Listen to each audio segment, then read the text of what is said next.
महत्वपूर्ण समाचार मળી રહ્યા છે પાટણ તરફથી। પાટણમાં કોંગ્રેસના કાર્યકરો ભાજપમાં જોડાયા છે।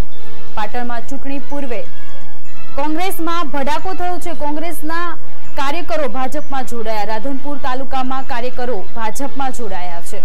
100 થી વધુ કાર્યકરોએ ભાજપનો ખેસ ધારણ કર્યો।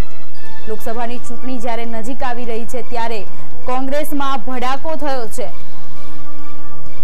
કોંગ્રેસના કાર્યકરો સીએમ રૂપાણીની હાજરીમાં ભાજપમાં જોડાયા। સીએમ રૂપાણીએ તેમનું સ્વાગત કર્યું। ચૂંટણી પૂર્વે કોંગ્રેસમાં ભડકો થયો છે। રાધનપુર તાલુકામાં કોંગ્રેસના કાર્યકરો સીએમ રૂપાણીની હાજરીમાં ભાજપમાં જોડાયા। તો લોકસભાની ચૂંટણી પૂર્વ કોંગ્રેસમાં ભડકો થયો હોય તેવું કહી શકાય। કોંગ્રેસના 100 થી વધારે કાર્યકરો ભાજપમાં જોડાયા છે। સીએમ વિજય રૂપાણીની હાજરીમાં 100 થી વધારે કાર્યકરો ભાજપમાં જોડાયા।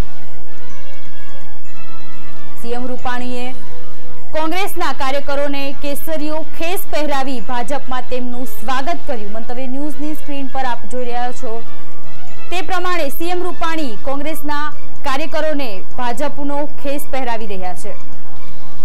તો પાટણમાં 100 થી વધુ કાર્યકરો ભાજપમાં જોડાયા। લોકસભાની ચૂંટણી પૂર્વ કોંગ્રેસમાં ભડકો થયો હોય તેવું કહી શકાય। 100 થી વધારે કાર્યકરો। તો આજ મામલે મંતવ્ય ન્યૂઝના સંવાદદાતા પ્રવીણ દરજી આપણી સાથે જોડાઈ ગયા છે। જી પ્રવીણજી, પાટણમાં કોંગ્રેસના 100 થી વધારે કાર્યકરો ભાજપમાં જોડાયા છે, શું છે વધુ માહિતી?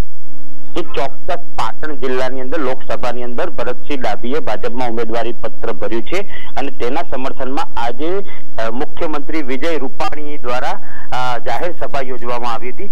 આ જાહેર સભા રાધનપુર ખાતે યોજાઈ હતી। રાધનપુર ખાતે જે સભા યોજાઈ, આ સભા પૂર્ણ થયા બાદ આ કાર્યક્રમની અંદર સીધા રાધનપુર તાલુકાના અનેક ગામોના 100 જેટલા કાર્યકર્તાઓ ભાજપનો ખેસ પહેર્યો હતો, જેઓને મુખ્યમંત્રી વિજય રૂપાણી દ્વારા ખેસ પહેરાઈ અને તેમનું સ્વાગત કરવામાં આવ્યું હતું।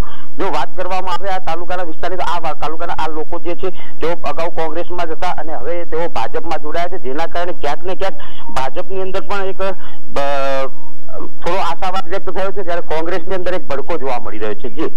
જી પ્રવીણજી, જણાવશો કે જે 100 થી વધારે કાર્યકરો કોંગ્રેસમાંથી ભાજપમાં જોડાયા છે, તો કોંગ્રેસને એક મોટો ફટકો પડી શકે તેવું કહી શકાય?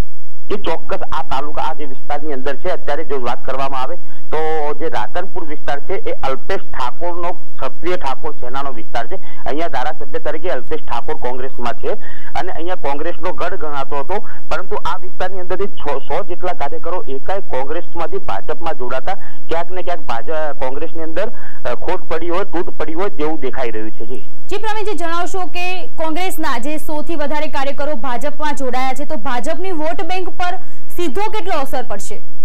ચોક્કસ જો વાત કરવામાં આવે ભાજપની, તો અહીંયા જે રાધનપુર વિસ્તાર છે ત્યાં કોંગ્રેસનો ગઢ ગણાતો હતો, જેના કારણે ભાજપને ક્યાંક ને ક્યાંક ફટકો પડતો, નુકસાન જોવા મળતું હતું।